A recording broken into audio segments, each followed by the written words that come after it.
Hey, everybody. This is Sunday. No, this isn't. But it is Sunday, January 6th, 2019. Wow. I'm Eric from longboxreview.com, and this is Breaking Late News with my good buddy, Travis. Hey, Travis, how you doing? Hey, not too bad. Not too bad. Another year. Happy New Year. Yes. How's it been so far, these first 6 days? Comic book wise, not too bad. That weird week between Christmas and I don't know, with your books and whatnot. Right. I got 3 books, but I'm wondering how many of them were like books that just got delayed, because I can't imagine that like the publishers planned on putting the books out in that week. But I did get 3 books. One of them was fantastic. One of them was Fantastic Four, and I just can't imagine that Marvel planned to have it come out then. Maybe I just got it late.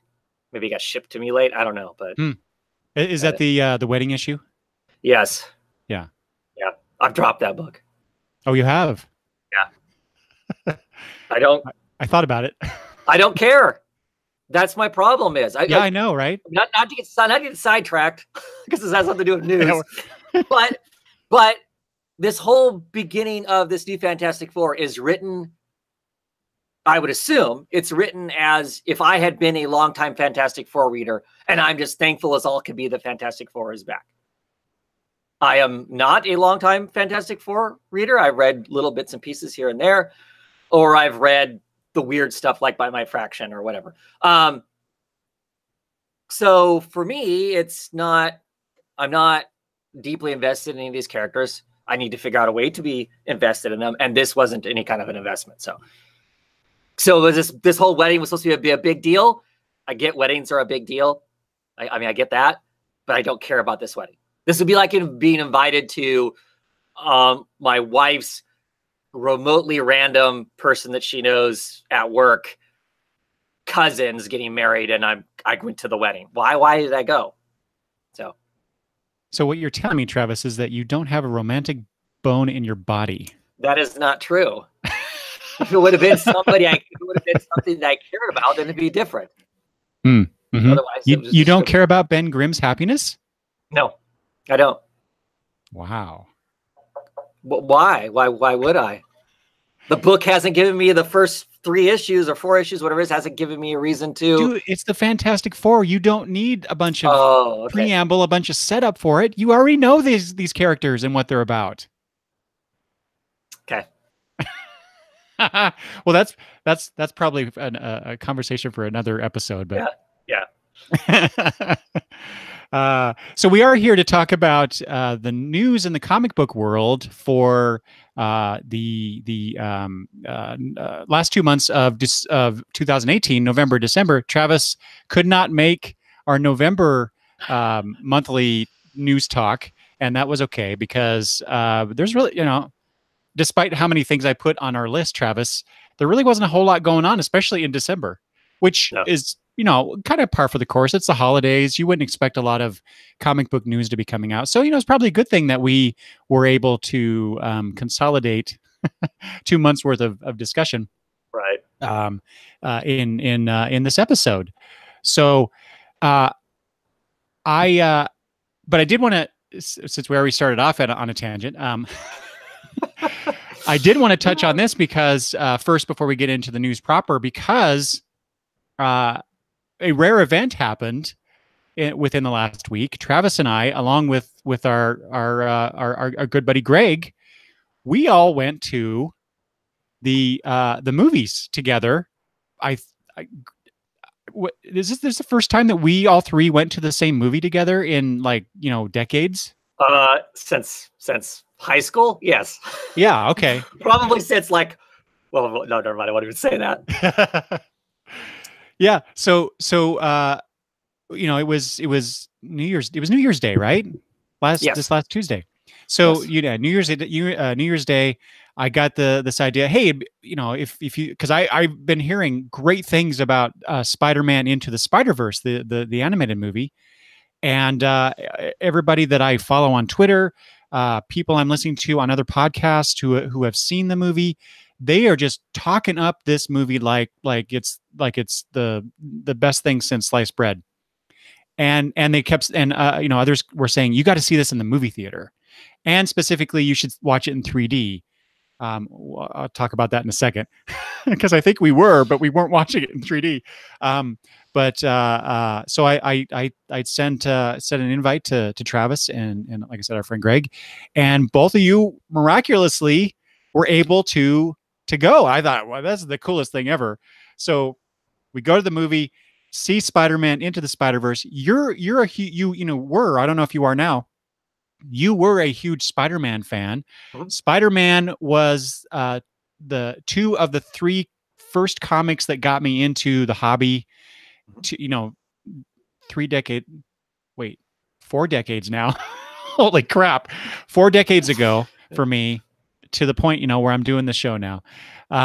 So what'd you think, Travis? Let me ask you this. Was Spider-Man Into the Spider-Verse a great Spider-Man movie or the greatest Spider-Man movie? Well, first disclosure, I haven't seen all of the Spider-Man movies. You don't need to. Just to give you an idea of my opinion of some of the prior Spider-Man movies. It has to be the greatest Spider-Man movie, right? Well, I think so. I mean, yes. 100%. So when I asked Greg that same question, he said no. He said Spider-Man 2, the Tobey Maguire Spider-Man 2 movie, was the greatest Spider-Man movie, and I totally understand why he would say that, because that is, to me, that is the best live action Spider-Man movie out of all of them, and I've seen all of them. I wish I hadn't seen all of them in some cases. That's not true. I enjoy aspects of every superhero movie that I go see. Sure. Some are just better than others, but this animated Spider-Man movie, man, what a treat! You get your Peter Parker or Peter Parkers. You get Miles. You get Spider-Woman in the form of Gwen Stacy, or I guess she's Ghost Spider now, I guess, in the comics, right? Is that correct? She's not Spider-Gwen, huh? Well, yeah. I mean, we refer to her as Spider-Gwen, of course, but I think in continuity, she's going by Ghost Spider now. I could be wrong about that. But okay. Yeah, I don't know. and of course, you get Spider-Ham. Yes. Come on, that's worth the price of admission right there. Yep. Yep.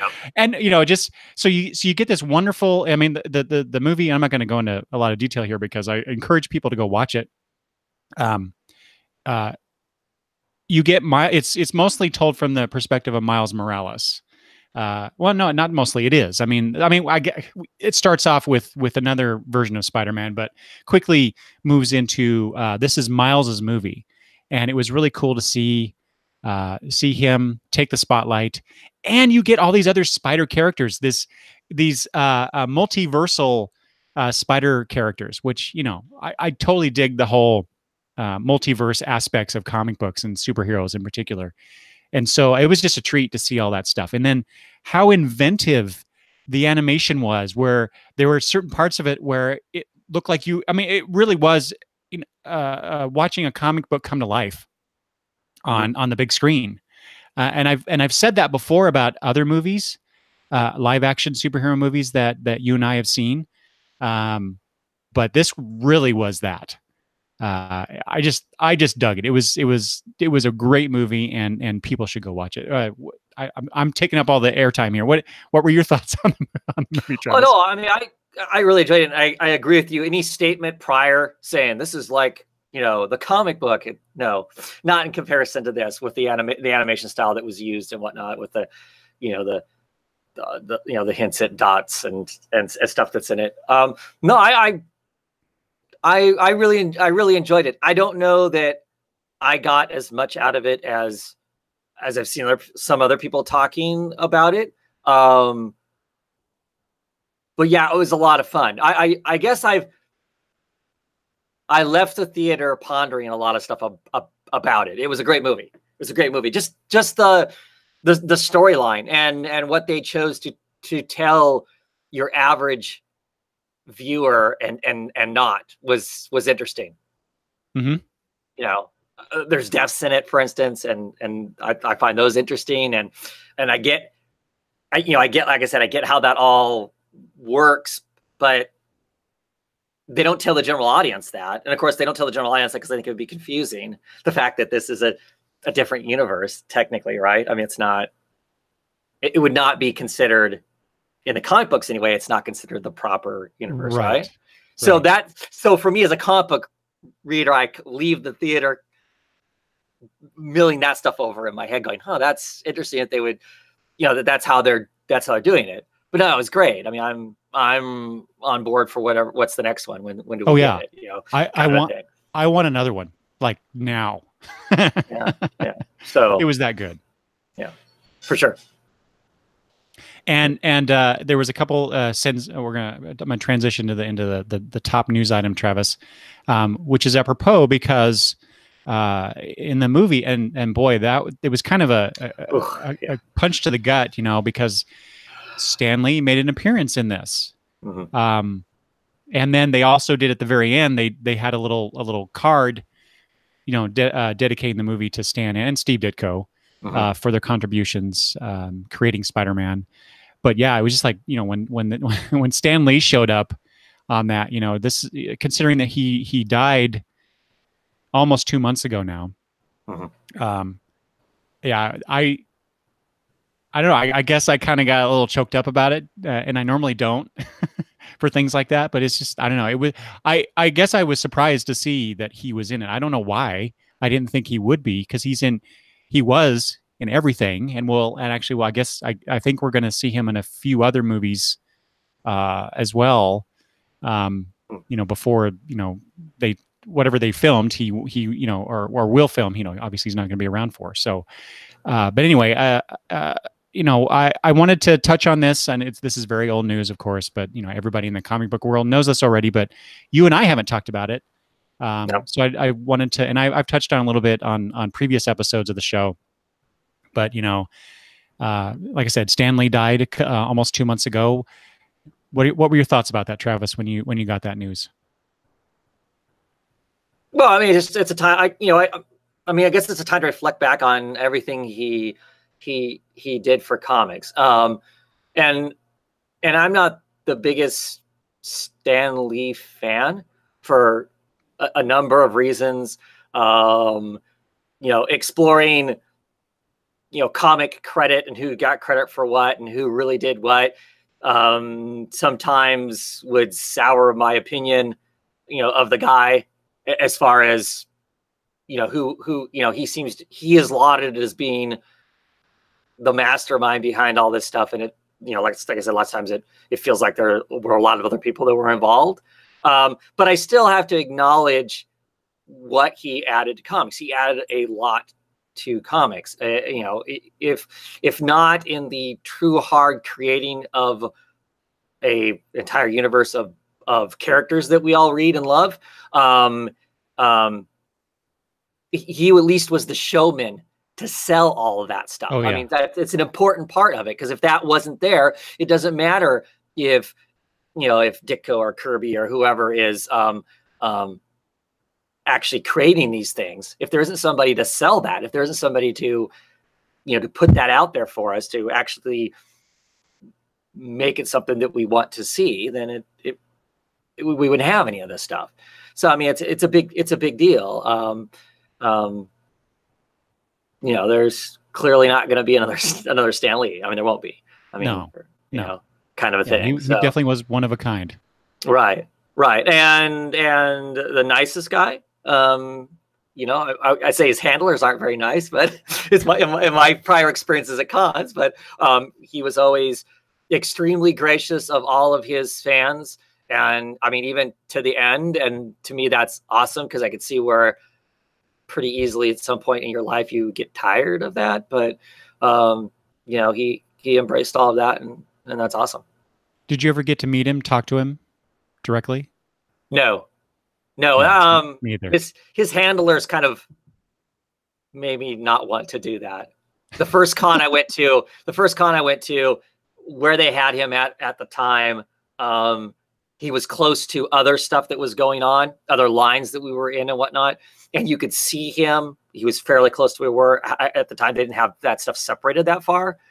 And, you know, people were possibly taking pictures. or not taking pictures, and the handlers were right there, like wanting to take cameras from people, and you owe money. And I mean, it was Wow. nuts. Like I said, it wasn't a Stan thing. It was the people who were trying to manage his image and whatnot.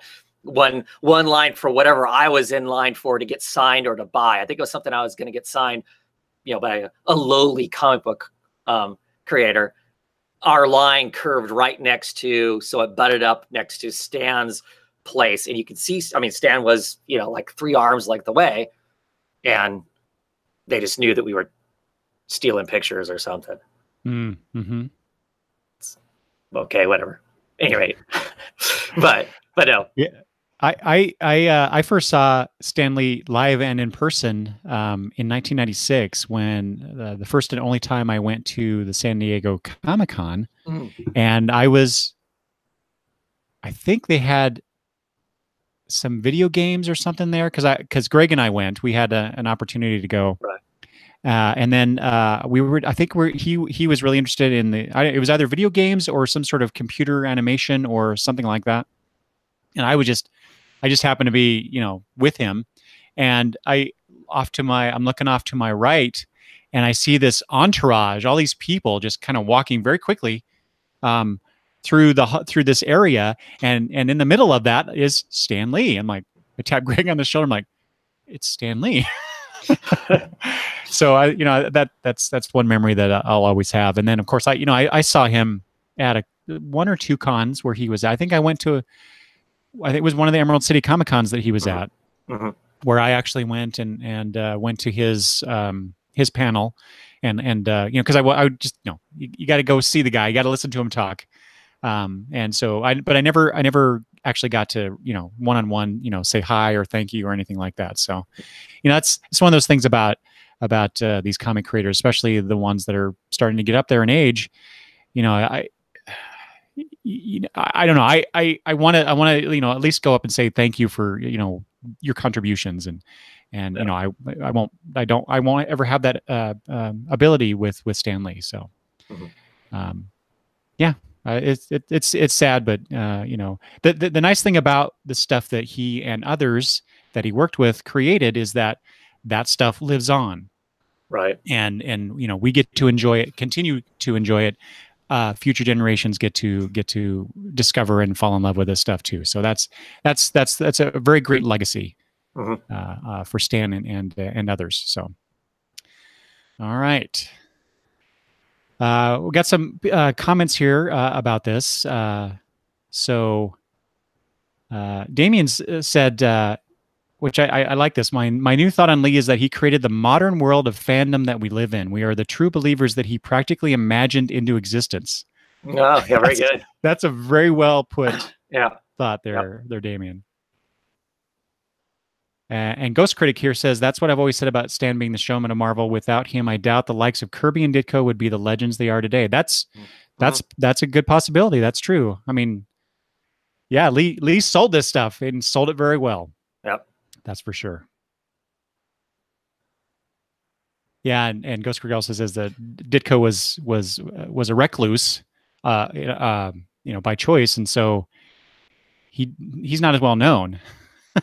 So if it wasn't for Lee, probably Ditko would not be as known for what he is today. Yeah, exactly.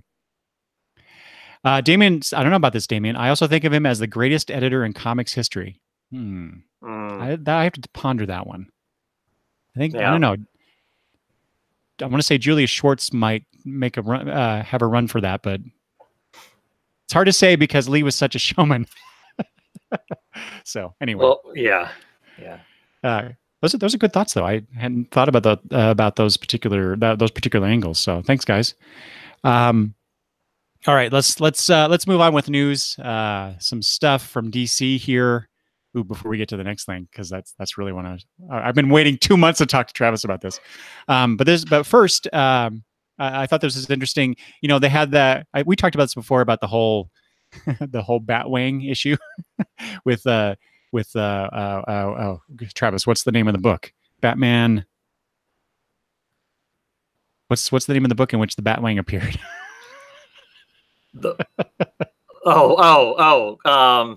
Now I can't remember it. The Damned, right? Batman the Damned, is that okay? Yes, yes. Anyway, so we talked about that before. Obviously, it made an impression. I thought this was interesting because that was the first book under the DC's Black Label, Black Label imprint, and then that controversy happened, and we were told that, and Travis rolls his eyes. We were told that subsequent or future printings of that story will not feature what it featured in the first printing. And so then I think you and we talked this last time, Travis, about perhaps they were going to neuter the Black Label imprint. And then it came out after that the DC was expanding the list of books to be published under the imprint. Yeah, that makes sense. Which also included, oddly enough, and I got this because I've been wanting a trade copy of this, All-Star Superman. That is not a book that I would associate with what I thought DC wanted to do with the Black Label imprint. So my question is, what the hell is that then now? Nothing? Is it just it's just a phrase now that they're it's just a new little logo, right? To slap on the book. I can't see that it's any more than that. And whatever they choose to throw under it, they'll throw under it. So they can put Watchmen under it. They can prevent under it. All-Star Superman. Whatever. They're just that's just a new place to republish it. I don't know if they think they're going to get extra sales from the youngins that are coming up that are buying, trades or comics, and with this new label and the infamous, Batwang, that they think maybe they're going to get something out of one of these books or whatever. I don't know. I don't. Well, it seems like perhaps this is their unless they'll quickly let that whole imprint labeling thing go away, given the controversy. But I think it looked like, based on the list of books, that this is basically their evergreen titles that they always sell and sell well. And so they're just putting under this Black Label thing to have a thing to put them under. I mean, they could have called it anything besides Black Label, but yeah, it makes no sense to me. From what this was first billed to us as, this doesn't make any sense. I mean, even actually largely reprinting any of the stuff, to me, doesn't make sense. Other than, I guess, you want to loosely go, okay, it's a label where the creators are kind of supposed to have their free reign to tell whatever story they want to. I guess within a degree, Watchmen's that way. I guess within a degree, All-Star Superman is that way. It was Grant Morrison doing his own Superman story, right? I mean, so I guess if you look at it under the loosest of terms, I guess this stuff still falls under it. Isn't that what the Earth One books are? I could talk my way into that. Yes, but those are Earth One books because those are, I don't know. It doesn't make it. You're right. I mean, it just doesn't make any sense. What was the point? If they totally take away the whole creative freedom, pushing the boundaries, right, thing that they originally said Black Label was about, what's the point? Although Damien says, I read All-Star Superman to his daughter when she was 8. Had I known it was a dark adult book, I would have burned the book. Damien, are you messing with me? Of course. I don't remember All-Star Superman being a dark book.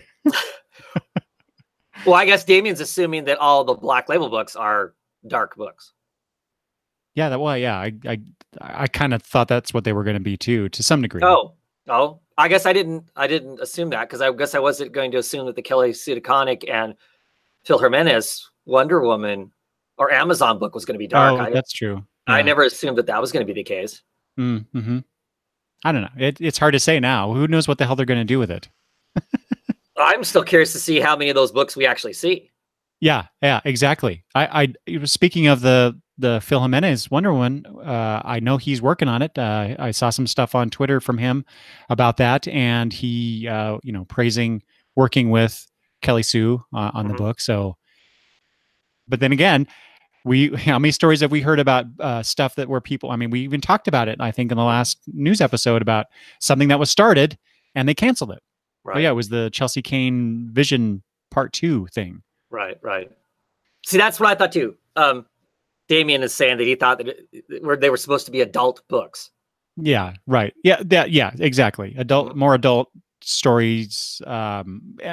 You could interpret that as dark or whatever, like I was. But yeah, I would agree with that, generally speaking.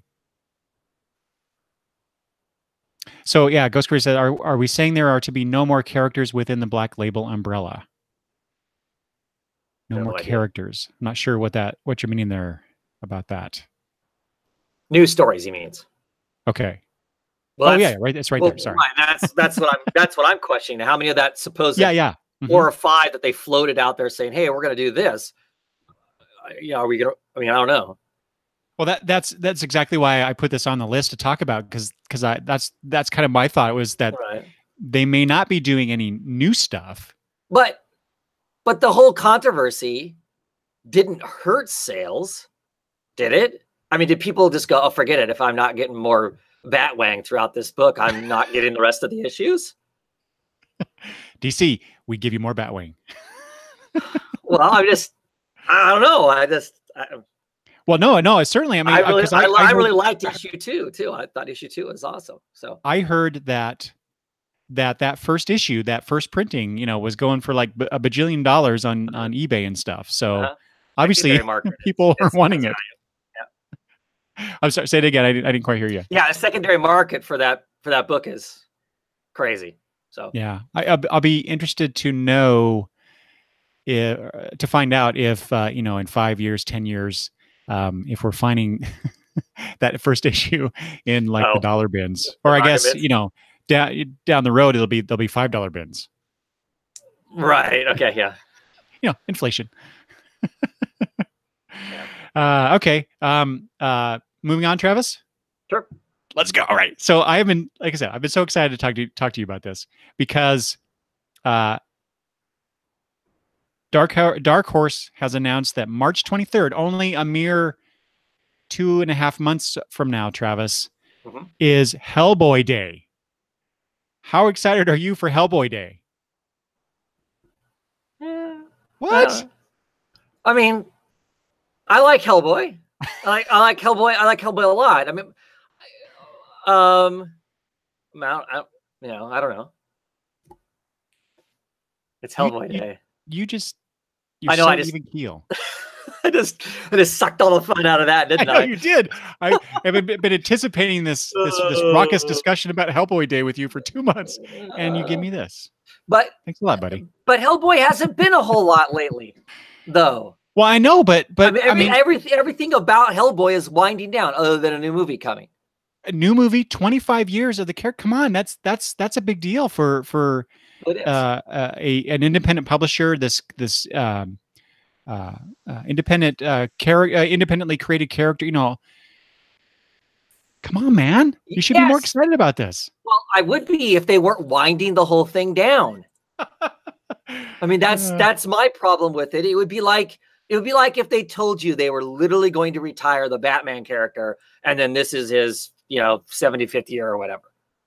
So yeah, we can celebrate the fact that 75 years, but you also know in X number of months there really isn't going to be anything else. Okay, I get that. I do, but okay. So that's where I am with it. I guess is that everything's on this wind down of them not really using the Hellboy and then the rest of the universe that much. But do you think that they're not, because I honestly have not kept up on what's his creator's name? I'm blanking on it. Mike Mignola. Mignola, right? Just because he hasn't been drawing Hellboy for a long time now, right? He's just been writing stuff. Right. I mean, he occasionally. I mean, he did a few years ago. He was doing the Hellboy in Hell. It was all him.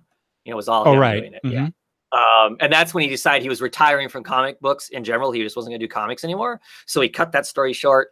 He got off of comics. They were going to start winding everything down. And then like 2 months in, he went, "No, I really love comics." And so he came back.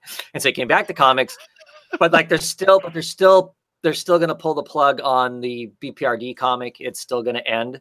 After they were going to end it, and they decided, no, we're not going to end it. Now they've decided they're going to end it again. and they're still going to do some, smaller Hellboy and the BPRD stuff, but just not with the same breath that they used to do it. So, yeah, I don't. Yeah, I mean, so he's still always involved. If it's a Hellboy thing, he's involved. But I mean, I'm don't get me wrong. I'm excited about it. I'm curious to see what, are they going to do anything really special for that beyond the movie? We've talked other Hellboy stuff recently that, of course, they're publishing in Playboy. I don't know. Some of the decisions they're making with that licensing, it's not friendly to me as a hardcore reader. Mm-hmm. Well, it's definitely they're definitely in a transitionary period, right? Mm-hmm. With everything you just described. But there's a new movie on the horizon. Have you seen the trailer for that new movie? Yeah. Underwhelmed? Yeah. Yeah. I mean, it's really hard. It's really hard because, and nothing against the actor who's doing it now. Perlman, to me, it just felt like that character was so nailed. Mm-hmm. So the way he delivered "aw crap" and the other classic kind of Hellboy lines and behavior, I don't know. I mean, don't get me wrong. I will watch it. I will be in the movie theater to watch it, unless I see something else that just makes me go, "Oh, this is so wrong." Whatever. But something about Hellboy looks squished wrong, and I don't know what it is. Do you know what I mean? It's like having the wrong artist suddenly draw a character that used to be done in a particular way, and then you have another artist come along and suddenly, and that's what it feels like when I see it on screen. Because I mean, I have in my head, right, what it looks like, and now there's enough different that he looks different, and so it's just weird. So I don't know. Comic Crack in the chat here says, where is it? Don't you think everything is a marketing ploy, though, isn't it? Don't you think they'll bring him back? And so that's exactly where I was going with this, because, like I said, there's a movie. I'm sure stuff will continue to happen. It's just a matter of what it is, and I guess from the sound of it, from your description, how consistent the publisher is, or the creator. I don't know who's holding the reins specifically here. I would assume Mignola has ultimate say in what happens there, but right. You just said that they were not going to do BPRD, and then they are going to do it, and then they're not, or something like that, right? Right. Mm-hmm. That seems odd that you would backtrack like that. I don't know. But yeah, I like you. I'll go see the movie because I like the concept of Hellboy. Even though this is the weird thing, I haven't read much Hellboy. I know Travis is like, you dummy. No, it's awesome stuff. It's an awesome world. I know that's why I've been excited to talk to you about this. Right, and in Hellboy Day, yay! I actually like a lot of other stuff about the Mignola universe better than Hellboy. Oh, Hellboy is a thing in the universe, and he is cool and whatnot. I like the DC universe. Superman is a thing in the universe. I mean, he's a big player in it, but there's a lot of other really cool stuff. For me, that's how Hellboy is too. There's all these other casts of characters that are really interesting and intriguing, and this new movie is going to put some of those characters that I wouldn't have suspected to be on the screen ever are going to be on the screen, and that's intriguing and interesting to me and stuff. So I like Hellboy. Hellboy is cool, but he's really not the big stories himself. He really isn't. It's this the universe itself is a story, and that's where the really interesting stuff about the Mignola universe and pulled from the pages of Hellboy is the rest of that stuff. For me. Has there been a Hellboy video game? I don't think so. If they made one and they played up that whole aspect of the Hellboy universe, how much would you want to play that? I would own it. I'm sure. Yeah, I'm sure you would. Yeah. Well, like I said, I haven't read a whole lot of Hellboy. I have 3 trades on my shelf that I need to read.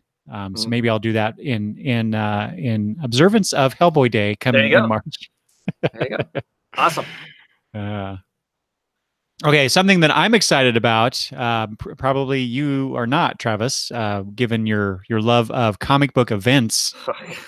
But I just want to mention War of the Realms in Marvel Comics is this coming. is how out of the loop I am. I wasn't even sure I even knew what this was until I read. I'm like, what is this? So this has been a many years in the making thing that's come out of the Thor book, the Jason Aaron written Thor books, and it's been in the last not this current run of Thor comics, but the one before with spoilers if anybody hasn't read this, but Jane Foster as Thor, that started there and has been slowly building up and spilling out into the Marvel universe, and so then we're going to get this event in April, and so I have loved Aaron's run on Thor since almost the beginning, because I didn't pick it up at first, but then as soon as I read a few issues, I scoured every store. In fact, I found a bunch of them at the old Hastings that we used to have when they were doing comics there. Paid far more than I think I should have, but I wanted to read them, and have loved it ever since. Gotten all the Thor stuff that I can with Aaron at the helm. And so this whole War of the Realms thing kind of reminds me of my favorite comic book event of all time, which is Blackest Night, in that it started in a character's book and then, like I said, built up and spilled out into the larger universe. And so that I'm getting that same kind of vibe with War of the Realms, and I'm very excited to see what this is. However, the last time Jason Aaron wrote an event book, and I can't remember the name of it at the moment, I was very excited about him doing that too. I think it was not name escapes me. It wasn't. I didn't think it was all that great. So we'll see. Yeah, Comic Crack agrees. His Thor run is fantastic. And I forget. Did you read any of Aaron's Thor books? I read the first arc when he first jumped on the book. I read that. I didn't read God Bomb, which I think is would be like the third trade, I think, of his stuff. Way before the Jane Foster stuff when he first started. Mm-hmm. I did not read any of the Jane Foster stuff, and I really need to. Oh God, yes. Because I hear nothing from anybody that it isn't just like fantastic. So, yeah. In fact, I think it's, other than the time, the past, present, and future Thor stuff that he did. Mm-hmm. I think the Lady Thor stuff is the much stronger work out of this so far, out of all of the stuff that he's done with Thor. Yeah. Oh yeah, Jack is here. Original Sin, and saying I really liked it. I thought it was okay. But anyway, Ghost Critic says, have you guys seen the drama surrounding the increase in the price of the first issue? Which issue are we talking about here? I don't know what. Does that make sense to you, Travis? You know what that is? No, I don't know. I don't know what I'll keep an eye on that as we move on here. The drama for it, as opposed to, originally solicited for $4.99, going to $5.99. War of the Realms. Oh, which that's typical Marvel, right? That's true. Unfortunately. The question is, are we getting more for that dollar? Are we getting more pages? You're going to get one more page, two more pages. God. Do you remember that time I went on a rant about the price of Marvel Comics for 20 pages? Yeah. Yeah. I feel like doing that again. Okay. But, moving on. But you're going to get it because it's going to be like, I'm going to get it because I'm a stupid. So they can happily charge that price for it. I will happily not pick it up. Maybe I'll wait for the trade. Probably not. Okay. I'm going to talk about some media stuff here. So I don't know. Whenever Grant Morrison gets brought up in the larger media realm, Travis, I always kind of try and pay attention, just because I'm really, I really like his work. He's one of my favorite writers, and so I've always been curious. How do you adequately interpret Morrison's work in other media. Right. And so, or you know, maybe he's going to produce original content. I don't know, but he did in the point of November, sometime in November, he signed an overall TV deal with Universal Cable Productions to produce television shows based on his comic books. I assume his creator-owned stuff, Right. as well as original TV projects. And all I could say, I guess, is I'm looking forward to seeing what the heck that is. Or if we'll actually see anything, though. Well, that's true. There've been quite a few comic book creators here recently, it seems like, that have been penned deals with either this company or a couple other companies to create, you know, from their content or create original content. And I don't think that we've actually seen a production of anything. I mean, both Kelly Sue DeConnick and Matt Fraction have both been hired by Universal in the past to do stuff. Yeah, that's true. And I don't know. I mean, maybe their hands are in something that's out there and I'm unaware of it. But I'd be surprised just because I kind of watch them enough to know whether or not something would be coming out. I would assume they'd be saying something about it. So yeah, interested to see if any of that stuff actually, you know, sees the light of day. But I mean, as hard as it is to get a comic book off the ground, it's clearly way, way, way harder to get television. I mean, sometimes it takes years and years to get a project right out to the public. Right. And I mean, granted, I feel like there's more opportunity for this, you know, for these kinds of creators who are maybe doing something that's a little different, to get something out there, because there's so many more streaming services. There's so many more, you know, it's not just the big networks that are they're paying to have, you know, stuff created now. So it feels like there's more opportunity for us to see something like that. I mean, you know, like Netflix and Amazon, they're spending billions of dollars on original content and that sort of thing. So it feels like maybe there's a possibility we see that stuff quicker if we're going to see it. But yeah, I don't know. Yeah. Hey, speaking of, have you watched the new Deadly Class series? Yes. You have? Well, I watched the first one because it's on YouTube. So I watched. It doesn't actually start until the 16th or the 19th of January. Oh, okay. It's when it's when it starts on Sci-Fi. But I have watched the pilot. The pilot is on YouTube. The Sci-Fi Channel has a YouTube channel, and it's on YouTube, so you can watch the whole thing. Yeah, I've watched it twice, actually. Twice? Yeah. Because I don't do anything more than once. Because I have all the free time in the world. I've watched it twice, and I will probably watch it a third time when it actually is on television. Really? I will watch it then, because then I'll watch it with the entire family. I've watched it with bits and pieces of my family. Yeah. Is it that good that you wanted to watch it again? It's not bad. See, a resounding endorsement for Travis. It's not that bad. It's exactly right. It's not that bad. I said it's not bad. No, I really enjoyed it. There's aspects of it I really like. It's really, really weird to watch, though, as somebody who is, been reading Deadly Class from the beginning, is definitely a very hardcore Deadly Class fan. It's a book that I remember most of the little things about it, the little plot points and stuff that goes on in the book. So the first 54 minutes of the show touch on stuff that happens like in issue 20 something in some cases of the comic. So it's just really weird in the case of an independent book where the story is very defined, to now suddenly have another product coming out that's seems to be telling the same story, but it's telling it in a different progression. So it's just really weird. It's just really strange to see that. It's a really strange figure. So I watched the first time just to go, wow, well, this is cool. Oh, but that person looks exactly like, oh, that's, awesome music.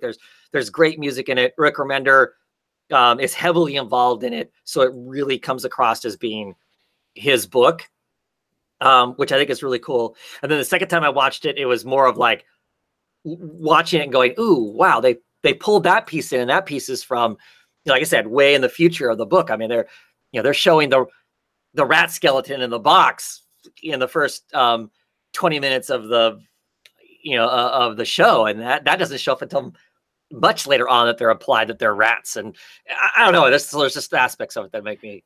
Spoilers, man. I've only read the first 2 or 3 trades. Oh, so you haven't gotten to the end of the first year of school?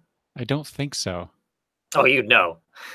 Okay, then no. Because it gets insane. But at any rate, so so like I said, it's cool. It's really cool. It's just really interesting trying to like I said, put the comic book brain away on it, so I'm not like going, spending all my time pausing it and going, when did that? And then starting it again. Yeah. So. I remember feeling similarly when I watched The Walking Dead, because I had read, I don't know how many trades before the series came, and they messed around with the timeline a little bit there too. I think based on your description of what they're doing with Deadly Class, I think The Walking Dead was perhaps a little more linear than that. They weren't jumping too far ahead. But then my daughter got into watching The Walking Dead. Well, not her, actually. She was the unhappy recipient, I think, because her husband was into it. And she was trying to, be a good partner and try to be interested in what her husband was, even though she wasn't. But so they would talk with me about it, and they would describe things that were happening in the show. I'm like, oh, you just wait. Yeah. Or I'd ask, has Negan showed up yet? Oh, geez. So things like that. So it was a lot of fun. Yeah. Speaking of things that may have debuted recently, you watched that first episode of Deadly Class on YouTube. Just yesterday, this is timely. Just yesterday, I spent a good chunk of time in the late morning, early afternoon, watching the first 3 episodes of the new Young Justice Outsiders series, exclusively appearing now on the DC Universe app, because yes, I did subscribe to that so I could watch Titans. And also, more importantly, Young Justice season 3. Right. So I forget, you're not a subscriber to that service, right? I am not yet. Once all of the Young Justice is out, I'll probably subscribe long enough so when I've got some free time, so me and the kids can binge watch that. I mean, because to get that cartoon back, to finish up whatever, we're excited about that. So okay, well, and then I'll watch the other stuff in between. So okay, we'll definitely have to talk, because I'll be very curious as to your reaction for Young Justice. I mean, based on what I've seen so far of the first 3 episodes. Right. Because I've seen some of your tweets about it. So hopefully I didn't spoil anything for you. No.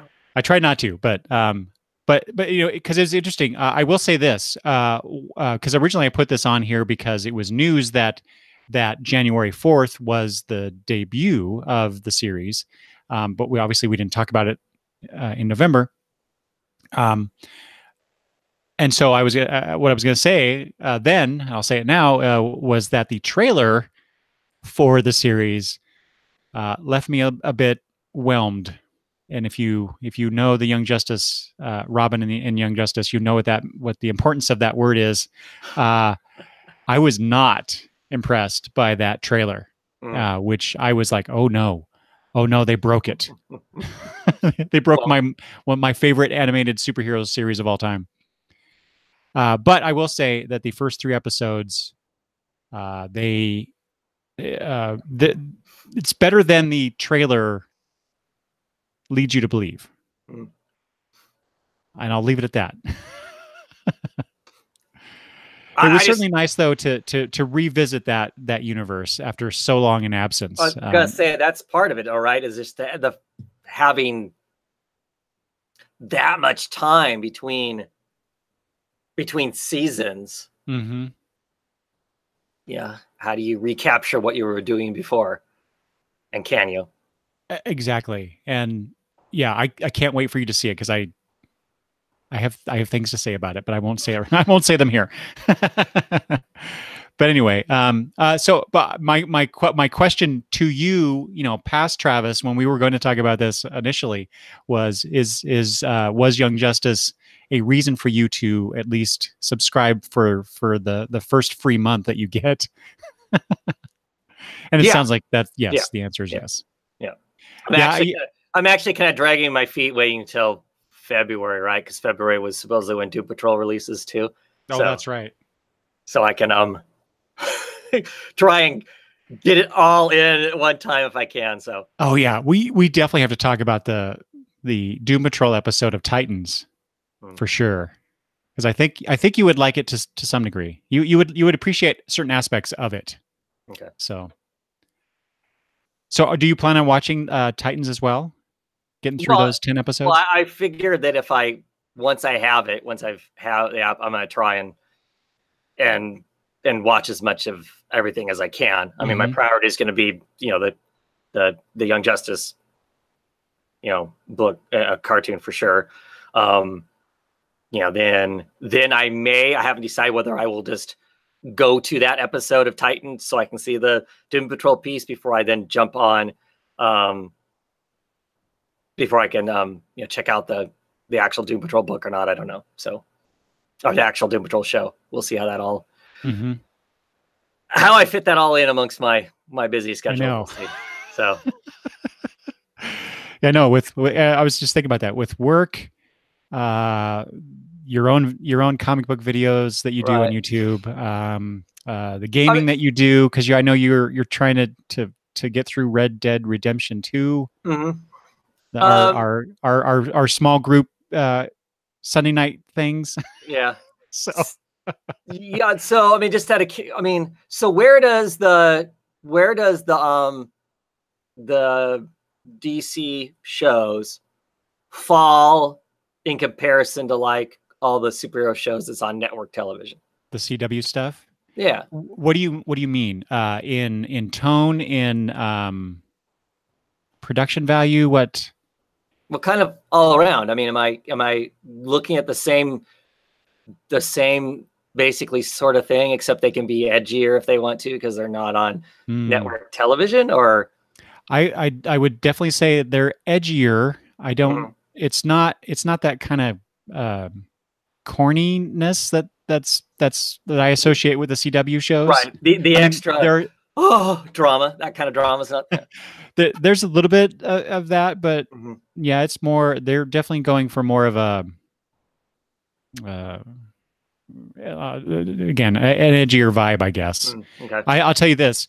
I was watching a couple episodes last night with my wife because I'm trying to get caught up on it, and I had to, mostly for her sake, but there was a lot of blood splatter in a couple episodes right next to each other, and so even by the end of that second episode, I'm like, I need to go watch something else. Okay. for a bit. So yeah, they're definitely going for that. But I think Titans in general has gotten better over the last few episodes, and from what I hear, people who have watched it and who have responded on Twitter to me, it gets even better. I don't know what that means yet. Maybe they like more blood than I do. But I'm looking forward to seeing where this goes. Cool. And yeah, Jack here says Titans is definitely R-rated. Okay. I don't know about that. Well, maybe. I don't know. Maybe I'm out of the loop of what R rating it's R nowadays. It probably you're probably right. And also, Jack says DC TV has a multiverse, which I was going to point that out in regards to the Spider-Man discussion earlier on. I think Into the Spider-Verse definitely owes a bit of thanks to DC in terms of that whole multiversal thing. I just want to point that out. Cool. DC did it first, and I love that. Anyway, it's all good though. It's all good. I don't care. Marvel can do it. Dark Horse can do it. Image can do it. Well, maybe not. I don't know. Give me more multiverse. I love multiverse stuff. That's all I want to say. Okay. A few more things media related. We talked about Grant Morrison. I thought this was interesting. Black Hammer. Again, who knows where we're going to see this, right, Travis? Exactly. Black Hammer has been optioned for film and TV development by Legendary Entertainment. I don't know. What do you think about this? Would you like to see Black Hammer on some screen, small, big, whatever? Oh, it'd be interesting. I've really been enjoying that whole thing as a whole. Oh yeah, it's a lot of fun.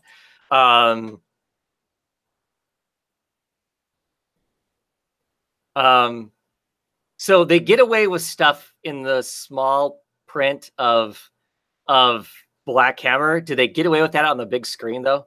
I don't think there's really anything in Black Hammer though that could not easily be translated to a movie or TV series. Well, I'm thinking more along the lines of like when the current Black Hammer is dimension hopping and ends up, in hell and stuff like that. And some of that stuff, yeah. And maybe. the whole Sandman family. I mean, I'm just how close it comes to. Oh, I see. to using DC or Marvel products. I mean, do you know what I mean? Do they get away with it because it's small? In the grand scheme of things, right? This Dark Horse book is small fry. The second you put it on the big screen where it could be making millions of dollars, does it? You know what I mean? Yeah. I could totally see DC maybe putting the brakes on some development if they get a little too close to their licensed properties. Yeah. Right. And the other thing, my other thought is, I mean, with the exception of like the Dr. Star miniseries, which really could be a standalone book and have nothing to do with the Black Hammer universe, and it still holds up really well as a story about a man and his son and that relationship and whatnot, which I thought was really excellent. How much of this book, I mean, how popular is this book outside of people who, to some degree, we aren't giggling over the fact that how close it is to this other stuff, that it's playing loosely with this whole world of comic books that those of us who are into superheroes kind of know. And we know that they're kind of, I don't know. Yeah. Is that going to have big screen or even small screen appeal beyond a very small audience? We are not that big of an audience. I don't know what the sales are on that book, but we are not big enough for a television or movie audience. There's no way we are. And granted, there's going to be tons of people who watch all kinds of stuff who like superheroes. I went car purchasing last weekend, and the guy we bought the car from was a confessed nerd because he watches all of the Marvel movies. And I'm like, and my wife is like, Travis collects lots of comic books. And he was like, huh? So, so I know it's out. I mean, clearly I know there are people who don't read that watch. So the audience might be bigger, but is it really bigger? I don't know. To me, it just seems, I mean, yes, I think it would be cool to see that stuff on, movies. No. There's too much going on, I think, for a movie, for it to work for a movie. But like a serialized show, yeah, that would be cool. But I just have a hard time. I don't know. Well, I think to respond to one point of yours is that I think the quote unquote larger audience out there, beyond us fans who recognize the homages that are in that is Black Hammer. These are just new superheroes. These are different superheroes to that wider audience. And it does become a question of, is the audience saturated at this point? Right. Is there room for characters that are recognizable to some degree, perhaps, or at the very least, people see them. These are new superheroes. But do I care because I've spent the last 10 years watching the Marvel movies build up these characters in that story, and DC kind of, the Warner Brothers side kind of floundering a little bit. Is there room for these other things? I think so, but yeah, but to what degree will this be taken? I think it will work very well, or can work very well, outside of even us, just us. Just, it all depends on the story, right? And who they get to portray these characters, and the production values and all that stuff. I don't even think the story matters to start with. There's got to be a reason to show up in the first place. Most of the stuff that's out there is even if you're not a comic book fan, if you know superheroes a little bit, you know that even if you don't know who Supergirl is, you know clearly Supergirl must be some derivative of Superman, and everybody knows who Superman is. You know, so I don't know. Black Hammer. I don't know the. I mean, other than obviously, you know, if the main character is a person of color, there's an audience for that. Nobody knows what that is, though. I mean, not even a derivative of what that is. So, yeah, but I'm saying they don't need to know. They don't need to necessarily have. Oh, there's you think there's a hungry enough audience for a different superhero show, like the thousands of doctor shows and cop shows, because we don't need to know. I mean, if it's a cop show, okay, we know it's gonna be a cop show, right? So you're saying that there's an audience for if someone just says it's a superhero show, they're going to show up because it's a superhero show. I think that is what Legendary Entertainment perhaps is thinking. Okay. Yeah. Ghost Critic does say I've not read all of Black Hammer, but is there enough material for a TV series to begin with? I think so. Definitely a season. I could totally see like a Netflix type one season thing that they do with the story that they have currently. Right. The stuck on the farm. How do we get off the farm? Yeah, exactly. Exactly. And then, you know, they could expand that if they wanted to, I guess. Yeah. Yeah. Okay. Let's see here. Oh, one last thing before we move on to, I think, December news at that point. No, never mind. That's the fourth page. Yes. Netflix canceled Daredevil. Wow.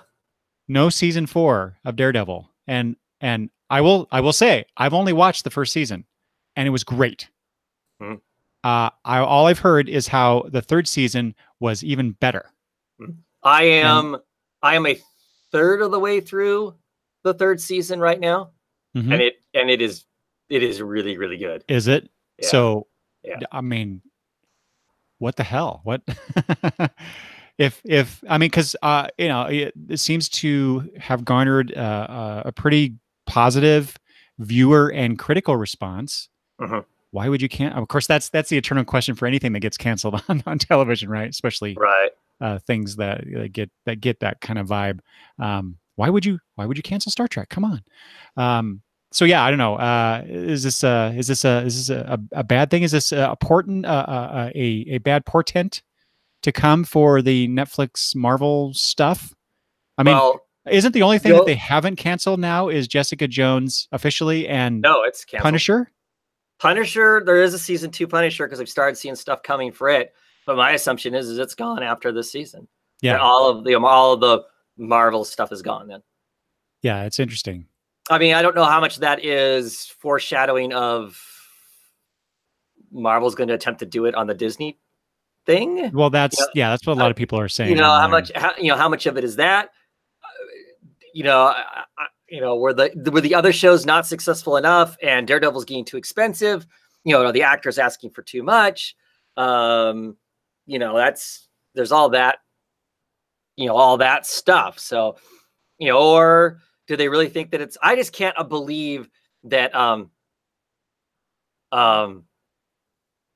I just can't believe that it, has the Daredevil show at least has lost its energy in comparison to all the other stuff, unless it's so expensive versus how much it's watched, that it would not still be being produced. It just surprises me. So yeah, I was very surprised when I got that news. I wasn't surprised when Iron Fist was canceled, for instance. Okay, that seems to be everybody's least favorite of all of them, even though second season I feel like redeems the first season and sets up really, really cool stuff for a third season that we'll never see, which is a serious bummer. So that's a bummer. I hated the way that Luke Cage ended season 2. It left it in a very ugly place. It needs a season 3 to get that character out of the ugly place that he is in. In my opinion. So it's a bummer that all that stuff's kind of, going away. So.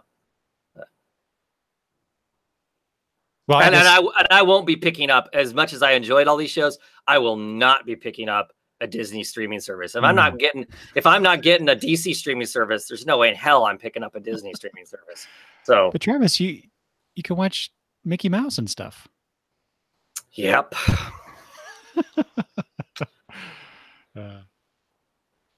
All right, Travis. There was a poll on DC Universe.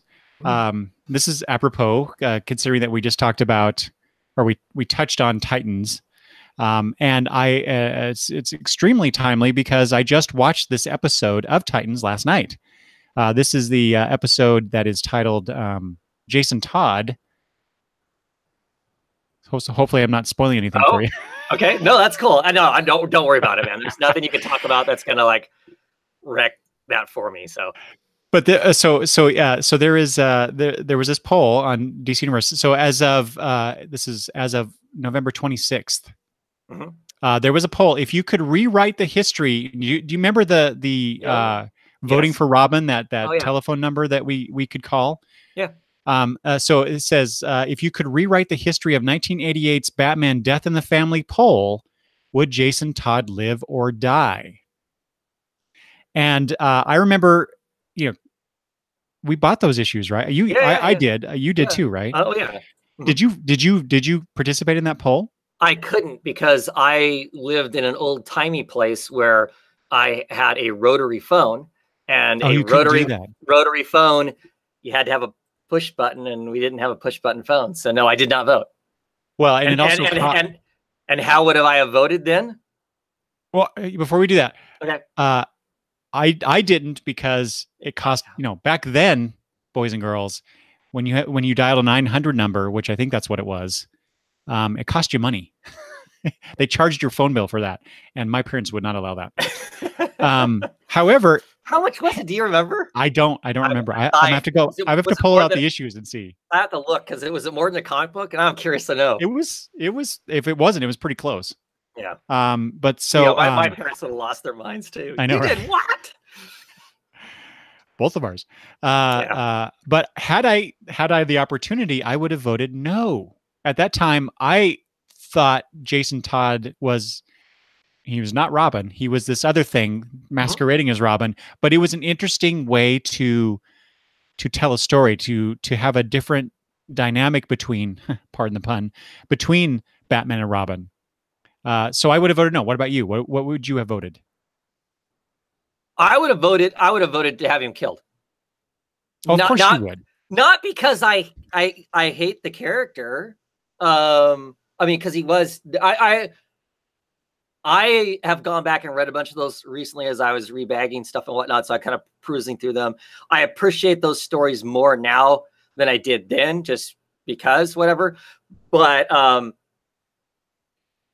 if I had to vote now, I would still vote to have him killed. Really? So you, as an adult, as a old man, I would vote to have him killed.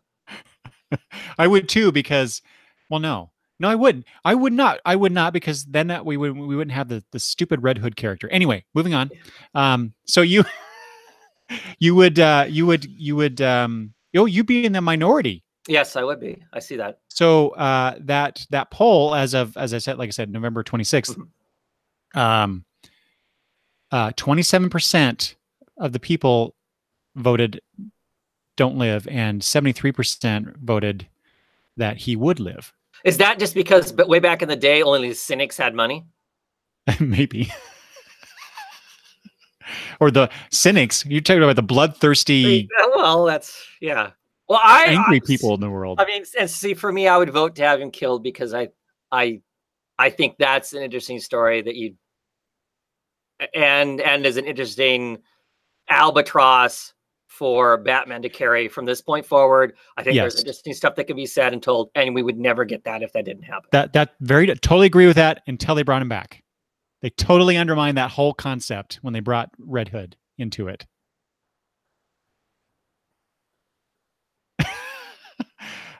Jack agrees with me. Jack said, I voted for him to live. My parents were angry. So Jack, you were willing to risk the wrath of your parents there. Yeah. That's good. That was brave of you. I was not that brave. Yeah, I didn't want to be thrown out of the house over a phone call. So I was already doing all the chores. What more could they do to me? So speaking of Batman, Travis, let's move on to the next one. Oh wait, Ghost Creek says perhaps having him survive would have changed Todd's outlook on being Robin. That's true. That's kind of what I was hoping for. That's what I wanted to see, but obviously we didn't get that. We got the better Robin after that.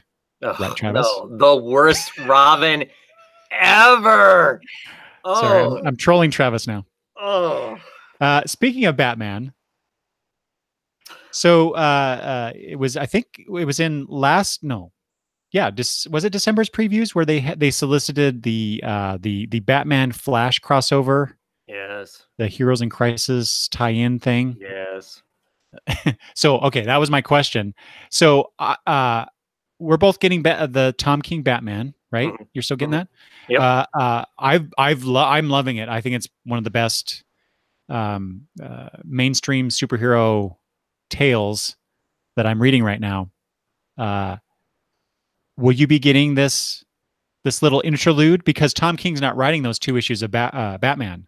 Right. It's a break. The only reason this story is even in existence is because Tom King was off writing a secret TV thing. Right. It's the only reason this doesn't exist because it needed to be told. It's literally admitted filler crap. Yes, I am getting the Batman issues. I am not getting the Flash issues. Whoa. Okay, wait a minute. Based on your initial reaction there, I would have said, okay, Travis is not getting these. That was a stupid question. But you're getting them? Yeah. Are you also getting the Flash issues? No. I'm getting Batman issues just because it's, you know what I mean? It's the collector thing. Okay. 100%. I will read them and be irritated as shit all the way through them. I can guarantee you. See, I did not order them. Good for you. Good for you. You are the better man than I am. No, because I regret it. because of the collector mentality that I have. But I'm trying to do a new thing where I cut it out if I don't like it. Yeah, I am doing that with some books. I am just like, okay, but no, not they do it what I'm reading. No, not doing it. And then there's other books that I've been collecting for forever. And so, well, they're going to issue a trade of these 4 issues with, I'm sure, extra material to justify the $15.99 price or whatever. But so if I hear that it's it's good, I guess, or I'll pick it up there. Or maybe, Travis, being the good friend that he is, might let me borrow those issues. The Batman ones, sure. Because like I said, I'm not getting the Flash ones at all. Yeah, I don't care about the Flash. I mean, I find it irritating as all heck. I mean, that's the interruption, the lack of Tom King, the interruption, the lack of it being Tom King writing it. I mean, I get that the dude needed a break, whatever. That's all I'm fine. But then basically telling me about it, I don't know. Just to me, it just admits that this was not a thought out story. Really, it was like, boy, this is looking rough. Like, I'm not gonna be able to get this stuff I need to be done. Okay, let's call up Robinson and him do another. I did not enjoy the button. The button, that was horrible. No, wait, was that was 4 issues too, wasn't it? Yeah, I think so. 2 of each. Yeah, and I bought the Flash issues for that. I did too, and I think that's why I decided not to purchase. Right. All 4 was. Right. I was like, the button was like, yeah. Same creator, doing another throwaway something I'm supposed to. And there's just no way. There's no way that is not going to feel incredibly disruptive for the story and tone that is currently going on in Tom King's thing. Exactly. Because it is another reason why I said no. Because it is clearly this, and there's just no way. There's no way. Even if you want to say that the Heroes in Crisis stuff has the same tone as the Batman thing, and I don't think it does. It's gonna be just completely disruptive. I'm really surprised you're getting those issues, Travis. Trust me, I went through the entire thing, ordered all my comics, and then went, oh Jesus, I'm gonna go back and get those just because. All right. And it may be a month of Batman I just don't read. So wait, what? You're gonna get the issues but not read them? I'll flip through them. I don't know that I'll actually read them. Oh my God. I know, it's horrible, isn't it? That's just the dumbest thing ever. Thank God I give them at a discount. We need help, Travis. We need help. Yeah. Well, clearly you don't. You managed to. No, believe me. I'm sure Midtown Comics will have them on sale. They'll mail them to you. That's true. That's true. Speaking of the button, Jack says, "Wasn't the last Batman Flash crossover a dud?" I would think so. And Carlos says the button was a lot of nothing. Yes, it was a lot of nothing. Exactly. 100%. Although I did really enjoy that one. I could find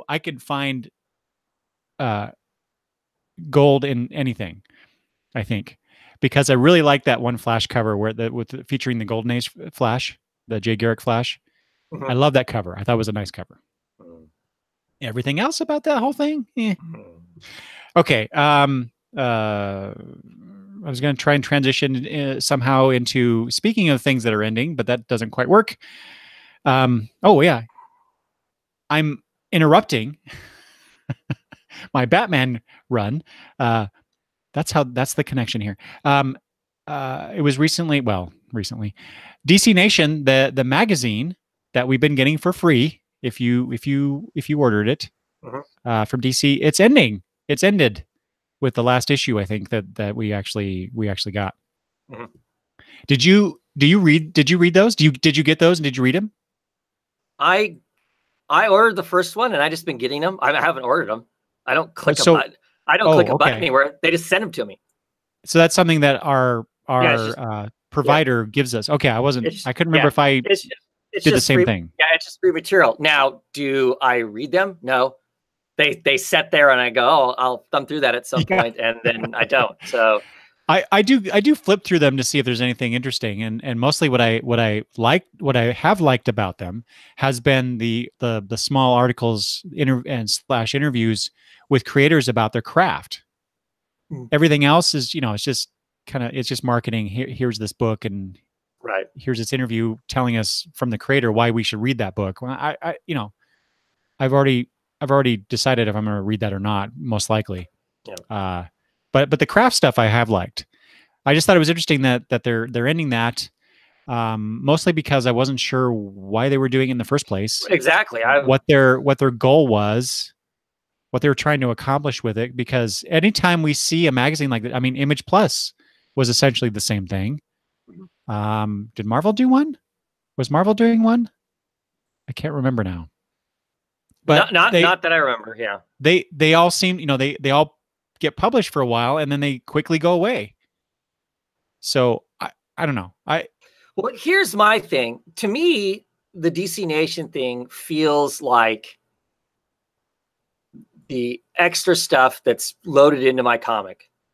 Yeah, that back matter. There's no letters page, so there's always a back matter selling some other book in the back, right? Right, that one page that you're talking about that's in the back of DC books, yeah. Right, that's either 1 or 2 pages that's back there, and occasionally something kind of like it, some other advertisement mixed somewhere in the book that's advertising their DC books and whatnot.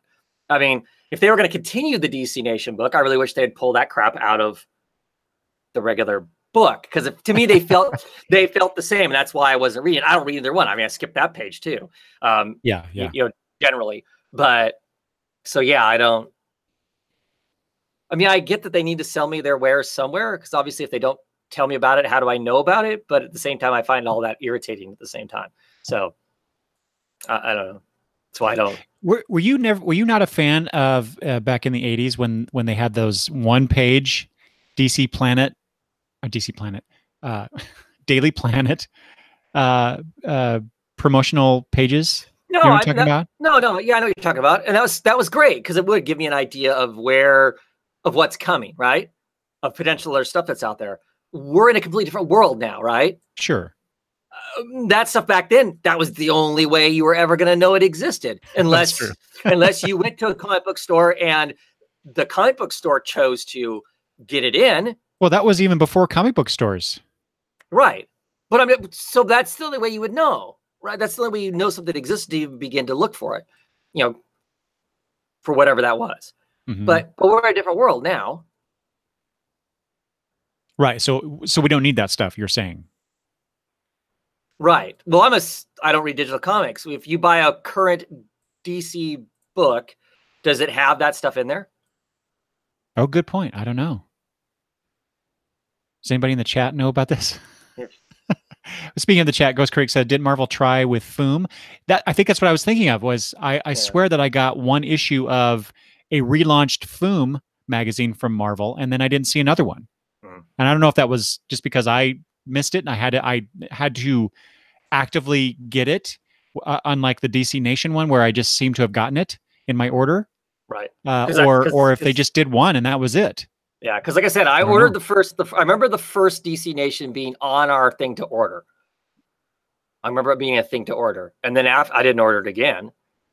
You didn't add it to your pull list, your DCBS pull list? No. Yeah. No. Okay. Interesting.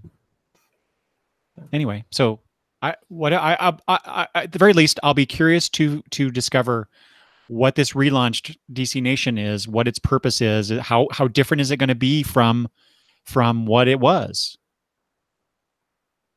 Yeah. And Jack says Foom was a one shot. What was the point then? Why would they just do one thing like that? That was weird. I find these comic book magazine, promotional magazine type things interesting and weird. Yeah. All right, Travis, guess what? After how long have we been recording? we're finally to December. Hey, we're only an hour and 20-ish minutes in. Wow. And we've gotten to the December 2018 news. That's pretty good for us. I know, right? Okay. I wanted to point out because I read this anthology and loved it. Jack says the Foom one shot was pointless. I agree. Anyway, I love this anthology, Travis. I don't know if you got this and read it, so I'm curious. Yeah. The IDW DC Comics Love is Love anthology. Did you get that? I did not. I know, right? Oh, dude, I'm gonna let you borrow that because I think you and especially your lovely wife would really like that book. Anyway, so this was the book that was published. It's unfortunately one of the, it's one of those anthology series that has been happening recently in the last couple of years, where comic creators get together and throw some work together, and then proceeds from the sales of those books go to helping others in some tragedy. And Love is Love was the response to the Pulse nightclub tragedy. And the reason I want to point this out is because it is, at the time that early December that I wrote this down, it has raised over $216,000 for so far for LGBTQ charities. Mm-hmm. And I just think that's a great thing. I have been getting all of those kinds of charitable anthologies that have been published in like I said, the last year or two. The most recent one I got is the 24 panel. I think it's what it's called. This was to help the victims of that building fire in, I think it was London. Yes. Mm-hmm. It's the least I can do, as a comic reader, as a human being, to contribute to somebody else, to help them deal with the tragedies that they've experienced, or their families. Anyway, I just thought it was really cool that that particular one has raised that much money. Mm-hmm. I know who says comics don't make a difference in people's lives, and like I said, I'll let you borrow it, but I encourage everybody to go buy it, help out a little bit. Yeah. Okay. Okay, Travis, we talked about this. We were looking forward to this next book, The Other History of the DC Universe. Right.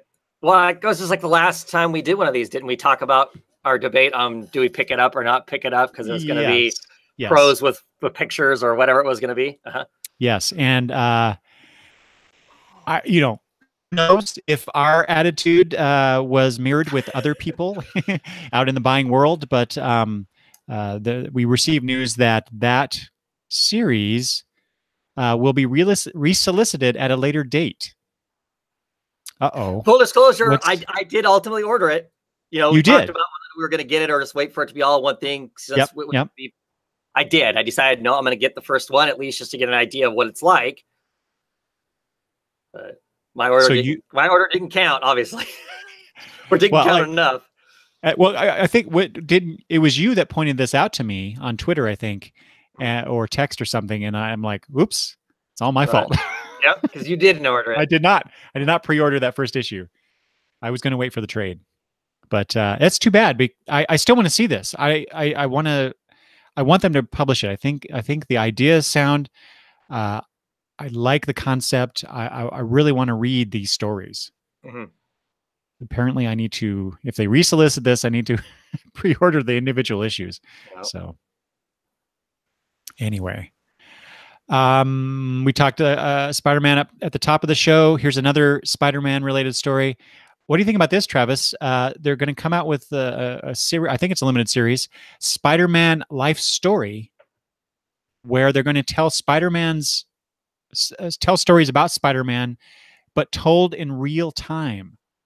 So they're gonna start off. So Spider-Man first appeared in 1962, 62 or 63. Would be my guess. Yeah, I think it was 62. But apparently they're starting with the first story is going to be focused on Spider-Man during the Vietnam War. What do you think of this turn of events in Spider-Man publishing history? Is this something worthwhile? Is this, what are we going to get out of this? Right. I guess it depends who the creators are. I mean, that'd be my first thought as to this is either going to be really corny and really bad, or I don't know. I find it. I just think that's such a hard story. So he doesn't get drafted, or does he get drafted? If he doesn't get drafted, it's real easy to kind of walk around the edges of it. I mean, if Parker gets drafted, then it becomes a whole different kind of complicated thing, doesn't it? I mean, yeah, how does Superman? I mean, how does Spider-Man? I don't know. Like I said, I would be really curious as to who is making it. I mean, I might be interested in actually reading that. But that's such a serious subject, right? And I don't. I mean, not to say there aren't serious stories of Spider-Man, because clearly there are. But largely, that's not Spider-Man's strong point. Not that kind. I don't know. I mean, I guess I hadn't heard of this until I saw you post this up on it. So this, just so you know, Travis, this is written by Chip Zdarsky and really? Mark Bagley on art, and it is a 6-issue limited series. I'm not a Bagley fan, but yeah, I'm not either. And I don't know. I love Chip. I don't know if I trust him on that, though. Yeah. So just to clarify, the beginning of the story, for issue number 1 for the Vietnam story, the year is 1966. So, if they start with him becoming Spider-Man in 62, as he was in publication history, he's been Spider-Man now for 3 to 4 years. I might pick that up. 6 issues. Yeah. I may pick that up, because 6 issues isn't like some crazy financial commitment that that I somehow wrap my head around, thinking that I'm going to be stuck reading something for a long time. So I may pick that up just out of curiosity's sake, to see what they're gonna. Ooh, but it's $7.99. It's what? No, I'm kidding. I'm kidding. No, I'm not picking it up then. I don't know. I actually don't know what the price is. If it's $7.99, like, no, I'm out. Sorry, just that quickly. I was just joking, folks. Just joking. Yeah, I think it can be very interesting to see. I like this whole idea of telling the stories and or having the characters age through time. Yeah. That was something that I did, many years ago. I used to write my own superhero fiction, and that was one of the things that I did in my stories and always wanted to see in comic books was to see these characters age and adjust as they became older, and why they did what they did. Anyway, I like this concept, in other words, and so I'm very intrigued by this. Yeah. I don't, like you said, I'm not a big Bagley fan, so that's kind of a big minus in my mind. But right, same. And I also haven't read a whole lot of Zdarsky with him writing. So I don't know. Have you? Not tons. I've heard good stuff about some of his stuff. Yeah, it's just I've heard good things too, but I've actually not experienced it. Yeah, he's taking on Daredevil too, right? Exactly. So I'm gonna try that. I'm gonna try the new Daredevil when he gets on the book. We'll see. But like I said, 6 issue, as long as it's not some crazy price tag on it. Now that you mentioned that, but I'll probably give that a look. Or when it gets closer to time to actually order it, I'll, take a closer look at it then too. So. Yeah, I was trying to see when. Oh, in March. Okay. In March, so that means, yeah, it should be next month's. No, this month's previews. January's previews. January's previews. Yeah. Yeah. Yeah, we'll both have to take a look at that. We talked about Black Hammer before. There's a new, and you mentioned the good Dr. Star tie-in spinoff. I don't know what the right terminology there is for that book. Wait, before we move on to that, Damien says Zdarsky's output is very up and down in his experience. Some good issues, then some big mez. Okay, stop saying that. Yeah, I'm curious. I want to read more of his stuff just to find out. I tell you what, based on reactions online, what was it? Was it Peter Parker? He was writing the Peter Parker Spider-Man book. Yeah. Spectacular, yes. All I've heard is how issue 310 is like crazy good for people who love Spider-Man. So I don't know. Right. And I heard that is it Marvel 2-in-1? Oh, right. Was really good, and he's kind of set the groundwork to bring back the Fantastic Four, and questionably why wasn't he writing the Fantastic Four when he did the groundwork for it, kind of a thing. So yeah, exactly. Okay. Anyway, let's see here. We talking about Black Hammer, Dr. Star.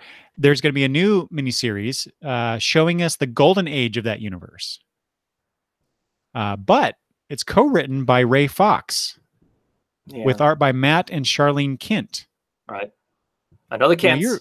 Like the Kents. You're a fan of the Kents, right? What about Ray on writing duties? I can't remember anything offhand that Ray's written that I know of. So he got the notorious duty of writing those few issues when they briefly fired Gail Simone off of Batgirl. Okay. He wrote some Constantine work. He's written some independent stuff that has been really good, and he's written some independent stuff that I cannot tell you what the hell it was that I read.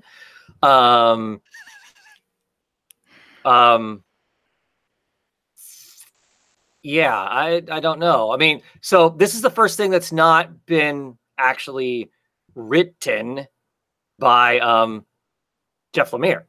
I mean, co-written. What does that mean? Does that mean he's giving Ray a loose plot and then they're playing with his characters? That's not the same. Right. So I will check it out. I am not terribly excited because of that. Yeah, that makes me a little nervous as well. But delving into the history of the Black Hammer universe is something I'm very interested in, especially after reading the Dr. Star miniseries, because that touches. I'm sure Dr. Star will be part of this because that would be part of the quote unquote golden age era. Right. There's some aspects of that story was that. So I think it can be interesting. I Black Hammer to me is I've said this before, but it's essentially, a love letter to DC's Silver Age, Mhm. and they have touched on a little bit of Golden Age stuff before. So I'm interested in exploring the earlier era Right. within that universe. Oh, I am too. I just wonder because it potentially does not have the same voice as everything else has had. So, yeah. And I feel like I think I'm in Jack's boat here, who says, "Love Matt Kent writing, but art makes me hesitant." I actually don't care for Matt Kent at all. I know that makes me probably not as well liked, but because I know there's a lot of Matt Kent fans out there, including yourself. Right, and I like him, and I like his style of art is its own thing. Well, to some degree, to some degree, it also reminds me of Jeff Lemire's art. Yes, yeah. They're all, kind of this, and to some degree, Ray is the same way. They're all kind of the same school of comics. They're all friends. I think they're all Canadian. So them all teamed up together as far as they as a working group makes all kinds of sense. It's not like they've randomly grabbed some weird person from someplace and whatever. Like I said, to me, it is. I just wonder how different the voice is going to be if Lemire is not actually writing it. So, I'll check it out. Yeah. Oh, yeah. Definitely. Moving on, Ms. Marvel. So I can't remember if we talked about this before. Ms. Marvel, G. Willow Wilson, was stepping away from Ms. Marvel. Yeah, it wasn't official the last time we talked about it. It was more of a, is she, my question was, That's right. She actually leaving? At the time, there was nothing that told me that she was gone, just that she's clearly going to be writing Wonder Woman. Right. I mean, that was the end of her doing Ms. Marvel, which it is. Yeah, so she has definitely been stated officially that she is leaving the book, but it will return in 2019 under Saladin Ahmed and Minkyu Young, I believe. And the takeaway line for this is that they want to level up her role in the Marvel universe. So I don't know. Ms. Marvel is one of those things in Marvel comics, but comics in general, where all I hear is, "This is such a good book. This is such a interesting character," and I've read very little of her. The most I've read of Ms. Marvel has been in the Champions book, and not her own title. So this news, while interesting to me, has no real impact because I'm not buying the book. But my sense is I should be buying this book. Are you getting Ms. Marvel at all, or have been? Yeah. I think you had. Yeah. I have every issue. You're still getting it? Yep. Okay, and I'm getting this when it comes out. Okay. Not just because of like loyalty to character, sort of a thing. I do love the character. She's a fun character. But the people who are taking over, I think, are going to be good people to take over. I really like his writing. I'm now at the point where, with the exception of Exiles, any book that he has announced that he is on, I am trying. Just because I really liked Black Bolt a lot. And then he put out an independent book, Abbott, that I really liked a lot. So I am, I'm on board for trying whatever. He's got really good emotional beats and whatnot. He's a Muslim American on top of that. So he's taking over a Muslim American character. So I would assume we're going to continue to get to read an experience of a high school age Muslim American person, operating in the United States. I'm interested in that. I'm interested in that as a story, partially because it's not my world at all. And so I am using Ms. Marvel as a small window into a piece of that world. It's not like it is like the comic book is buried in the trappings of of a Muslim American person, but it is an aspect of her life. And so I like that. It's interesting. It is very much a early, fun Peter Parker Spider-Man book. It's the same sort of a thing. She's this young superhero still trying to figure out not only how her powers work, what her role as a superhero is supposed to be, but also as a, young adult, what that's supposed to be, her relationship with her friends, her relationship with the greater Marvel superhero universe, her being a fan of superheroes first and now being a superhero. All those kinds of things are just awesome and fun. Do I think the book is as good now as it was like the first 2 or 3 trades? No. It's lost some of that charm that those first issues had, and that may just because the same writer's been writing it for, I don't know, 50 or 60 issues now.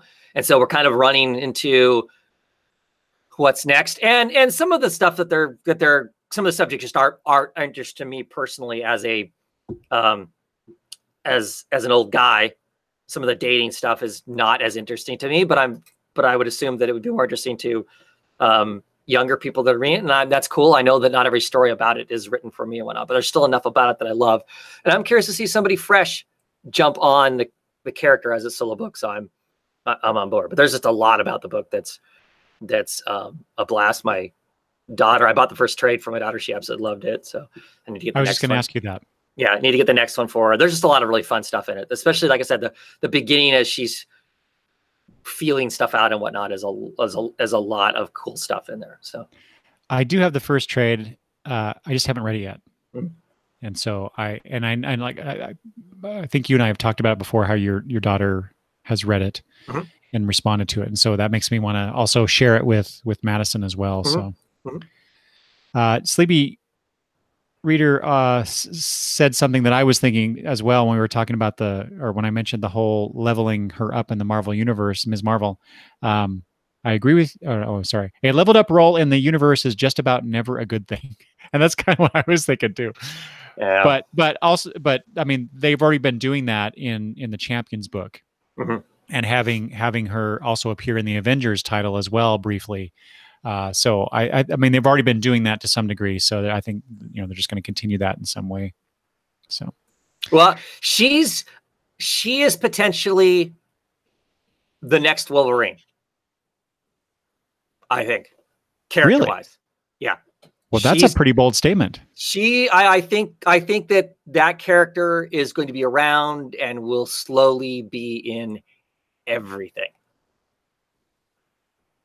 I mean, name another character in the last, I don't know, 50 years that's a new created character that has the same kind of weight. There isn't any, really. I don't think, as far as like the Marvel universe, it's Wolverine. Wolverine's the next big thing.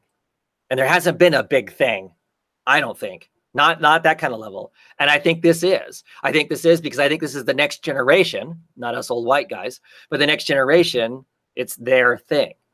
She ticks way too many cool boxes for the millennial stuff. And I think as soon as they start putting her in more other media type stuff, it's just she's just gonna be that much bigger. Hell, you can go and buy Halloween costumes for a character that's been around for 50 issues. Really? To me, that blows my mind. Yeah, that's pretty cool. And did speaking of her appearing in other places, wasn't there a cartoon maybe on one of the Disney channels? I think so. Featuring Marvel superheroes in which she has appeared? Mm-hmm. Mm-hmm. I need to go find that and check that out. Yeah. Okay, this next item, Travis and I debated about whether or not we were going to talk about it, but we are. There was a book here recently that I heard was just fantastic, and I did not order it, but Travis did, Mm-hmm. and has been reading it. But then something happened behind the scenes with the creator of this book. And what I'm talking about is Border Town. This is a Vertigo book, right, Travis? Yeah. Yes. Mm-hmm. Mm-hmm. So do you want to? Okay, let me back up here. So, just let people know. So, Border Town issues 1 through has 4 come out? Yes, I want to say it has. Yeah. So got 4 issues. 5 and 6 had been solicited, but have been recently been canceled, right? Because the art team departed the title, and DC Vertigo has made issues 1 through 4 returnable as well, because of the controversy surrounding the creator Eric Esquivel. And are you up on that, Travis? What's the short version of what's going on there? Eric Esquivel basically is kind of a, I don't know what word I want to use. So he it's reported that he well, I guess it's not debated. I mean, it is fact that he sexually abused some people. Well, or harassed at the very least. Okay. And it came to light. A person had posted writing about it, didn't name him at the time, but basically made every indication that he was the one that had done it. I believe there's been other reports since then of others. I believe that he issued a statement on it that didn't hold a lot of weight. And once it was found out, then the rest of the art team, the artist who I'm drawing a blank on his name right now, and the colorist Tanner Bonneville said that they were done, that they were not going to do any more work on it. And then the book was canceled. Now, you say it was canceled because the art team left. Is that, I've never seen a statement from DC saying this is why it's canceled. So I don't know. I mean, I don't know the actual, clearly it's a original book. And so if you lose your creators on it, it's then hard to go forward. I don't know because like I said, I've never seen an official statement from anybody at DC or Vertigo as to why it's canceled. We're kind of making assumptions. Is that right? Yeah, you're correct. This I got this from an article at Newsarama. Okay. And the first paragraph says DC Entertainment has apparently canceled its Vertigo imprint titled Border Town following the departure of its art team, Ramon Villalobos and Tamara Bonvillain. Yeah. So I don't know. It being, I think the whole thing is curious from the standpoint of if DC canceled it because it's too much of a hot potato. This guy was going to be writing Nightwing, is my understanding. So I'm assuming we're not going to see those Nightwing issues now that he was co-writing or whatever. And I'm just, so if DC canceled it, why? I mean, was it easy to cancel because it's this independent book? Versus if he had already been writing Nightwing for a long time, would he be out of a job?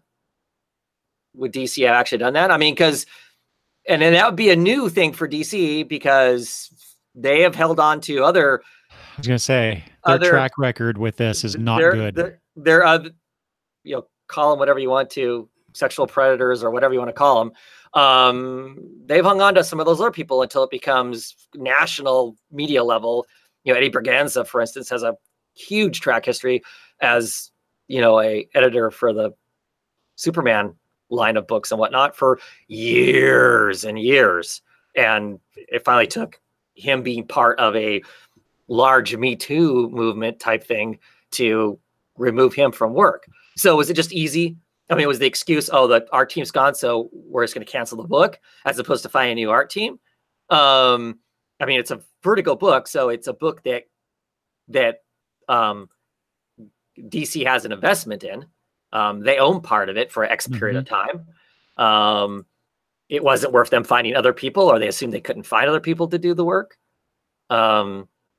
or yeah, or they just now a lot more sensitive to these accusations and not wanting to be associated with that Right. kind of stuff. Well, I hope that's the new. I hope that's the new their new take on it. That they decide to start holding people. Their consequences for actions. Now, do you lose your job over actions? I don't know. From your past. Clearly, you do. Or at minimum, you need to, I guess, come clean and have some level of accountability for your actions. And to me, what I read didn't sound like there really was any. It was society's fault, not his fault. So, well, the really interesting thing to me about this was the art team quitting once this information got out, right? As opposed to DC Corporate's response of canceling the solicitations and making the first 4 issues returnable. Right. They made it easy for DC. Yeah, exactly. And perhaps this is just total speculation on my part. Giving some weight behind the accusation, I guess, some sort of at least solidarity with the accuser or accusers in this case. So it's a very strange time we're living in terms of the Me Too movement and creatives being in having. So here's part of the thing I see, especially in this case, and that's why I'm curious to see going forward what DC as a corporation does, because this was an easy book to drop. I mean, for a number of reasons. One, the book is lauded as being as great as it is and whatnot, because of course it is extremely diverse.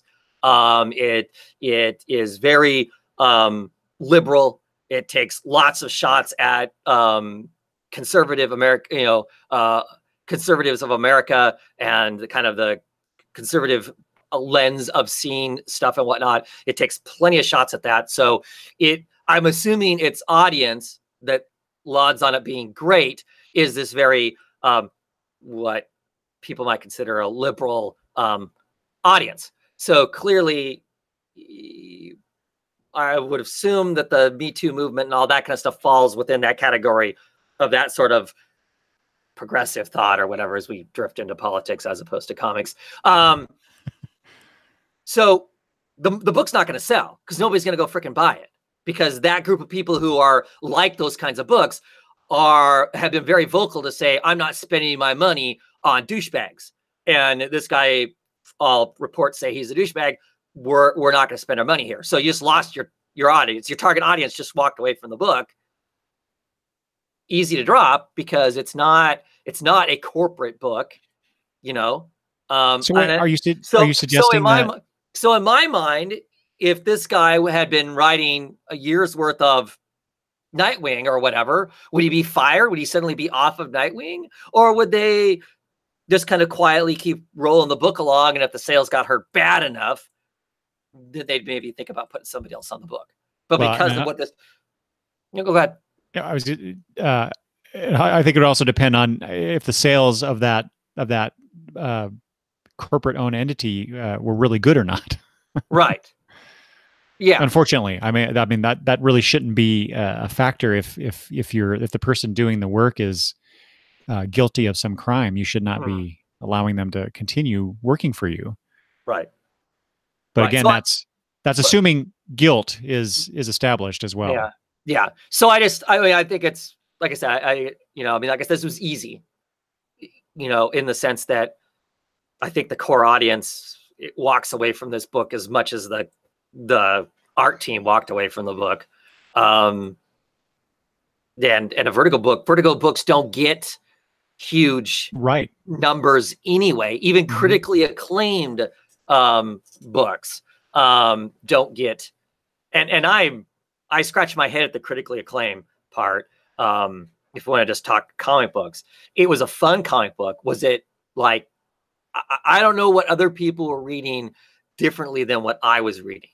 But I will say, not, as someone who has not read it, the buzz was that, there was a buzz about the book that I encountered.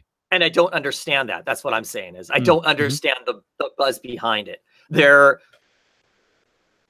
A pat on the back for the diversity, the cast of characters, some of that kind of part of it.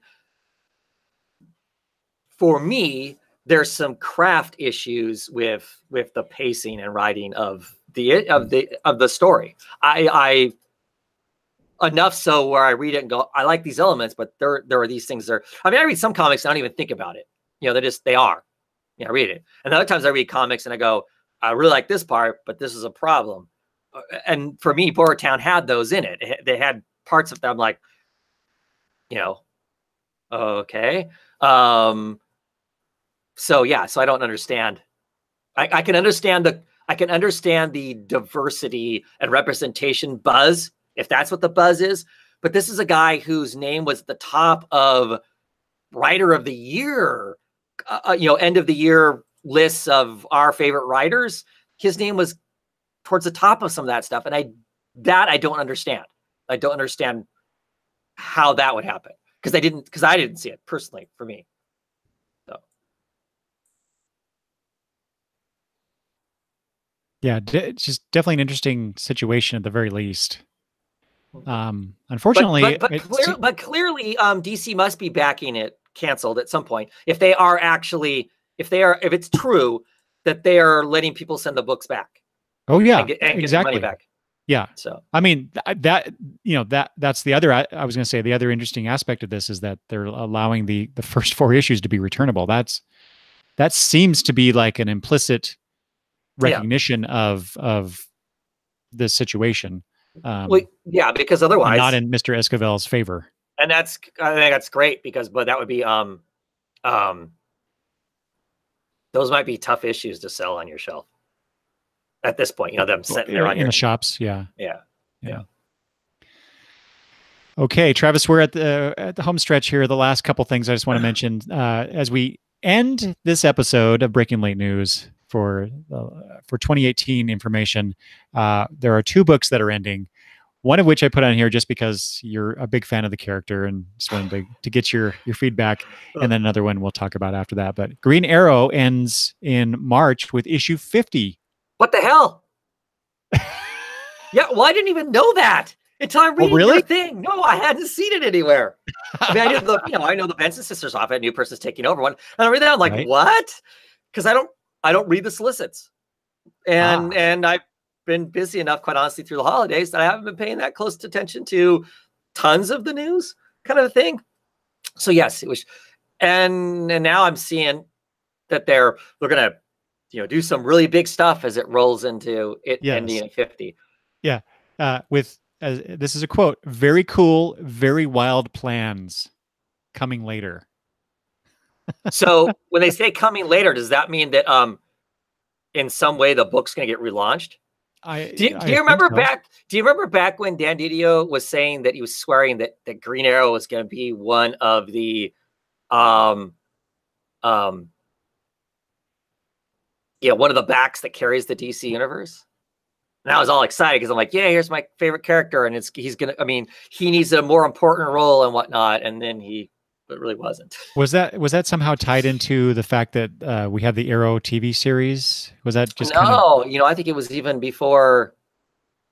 This would be almost pre-52 is when he first started saying that. Okay. And they said that, and then they made kind of a mess out of him there at the end of things before the New 52, and then of course they wrecked him in all the ways they did in the New 52. So sans the sisters, right? Right. Their contribution, I mean. Yeah. Yeah. I mean, well, so here recently they've been working at moving Ollie back to more, in some cases, what made him, in my opinion, the great character that I liked so much way back. I mean, there's still problems, in my opinion. I like Oliver being an older guy who's experienced more stuff and continues to have his faults, but has some level of wisdom along the way. Current Green Arrow doesn't have that. I mean, he's a young guy, and so he hasn't experienced everything yet. So he has to experience it. So in a lot of cases, he's a freaking idiot kind of a thing. But I'm, what's next? I'm curious. I mean, like I said, I love the Green Arrow character, but I've been disenfranchised with the Green Arrow character for, a lot of years now. And I haven't been collecting it consistently. As new people come on that sound like they might be doing something different, I pick the book up again and then drop it again, because ultimately there's still elements in it that don't work for me. So. Mm-hmm. Well, and to tie this back to our earlier discussion about Young Justice, there's at least a scene, a meaty scene for Green Arrow in one episode that you might appreciate. Cool. And then finally, I want to mention Paper Girls is ending in July with issue 30. Are you still getting that title, Travis? Oh yeah. When it comes in, it's top of the list of things to read. I mean, really? Yeah. I mean, so that was a book for me that started out very strong, and there was a point where I was considering dropping it. And then Brian K. Vaughan and Cliff Chiang, there was one issue. I can't remember what it was now, which one it was, but it's like they did something, and it was like, oh my God, I have to keep reading this, and it's just been like that ever since. So I've been really enjoying that series, but I have to say I'm not surprised that they're ending, around with issue 3. I'm not surprised that this isn't going to continue on. It just seems like, I mean, Vaughn's a great writer, so he could come up with a lot of different interesting things for us to read for a long time.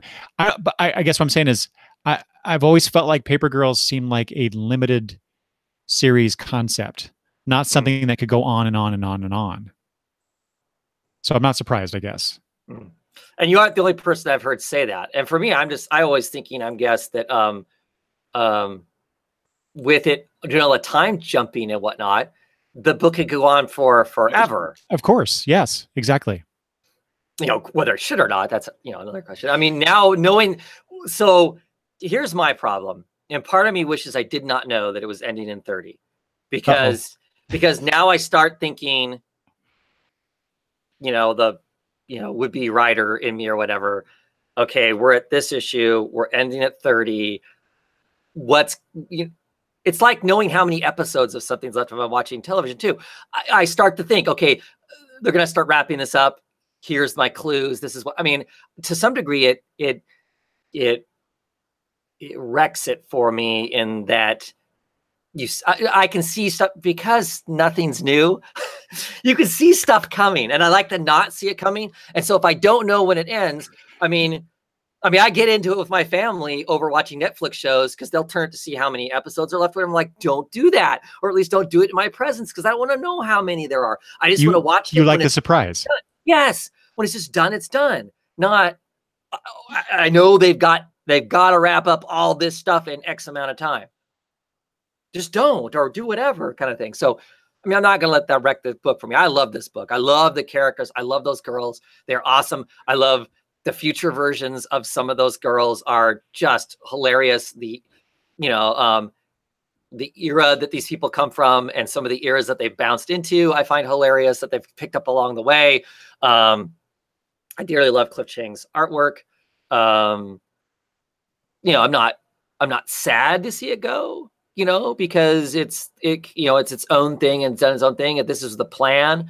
It's not like it got canceled before its time or that sort of thing. I don't think that's it. I don't think sales are an issue or whatever. And I almost really have this, then we're going to take a year plus off Saga, and who knows what it's going to be when it comes back, kind of a thing, Right. So there's a lot going on in the book right now. I'm excited for all that stuff that's going on. So, what happens at the end of it? I am curious to see what that ending is going to be. Sure.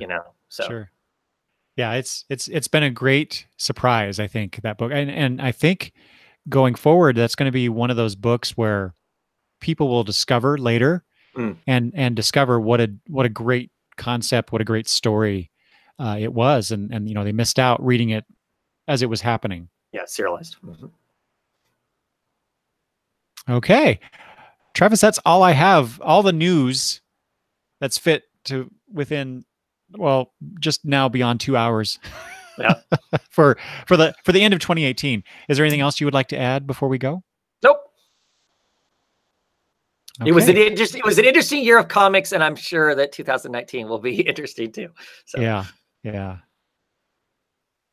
I'm looking forward to our future discussions. I have some ideas for things that I would like to discuss with you beyond the news realm, Travis. So I'll be talking to you about that soon. Right. All right. So as I mentioned earlier, Travis does his own videos on YouTube about comic books. Travis, why don't you remind folks that are in my podcast feed where they can find you if they'd like to watch you talk about comics? So head over to YouTube and just type in Oddfellows Thoughts. Make sure you get all of Oddfellows Thoughts in there. Otherwise, you end up with a semi-secret society. And check me out if you like. You got to stop promoting them because I think people might be actually seeking that out instead of you. Yeah. Could be. That's cool too. Whatever. All right. Well, and I would like to say thank you to everybody who joined us live on Google Hangouts and provided comments and commentary and feedback as well. So thank you, everybody, and thanks everyone here for listening and watching the video, as it were. If you have comments you would like to send me about this news or any of the commentary that Travis and I have offered, especially Travis, you can always leave comments below the video or the post at longboxreview.com. You can also email me. I've only been doing this forever, and I still get tongue-tied on that.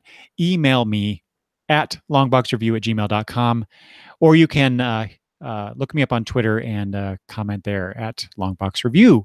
So again, as always, thank you everybody. Thanks for joining us, and I guess we'll talk some other news later, Travis. Awesome. All right, take care. Bye, everybody.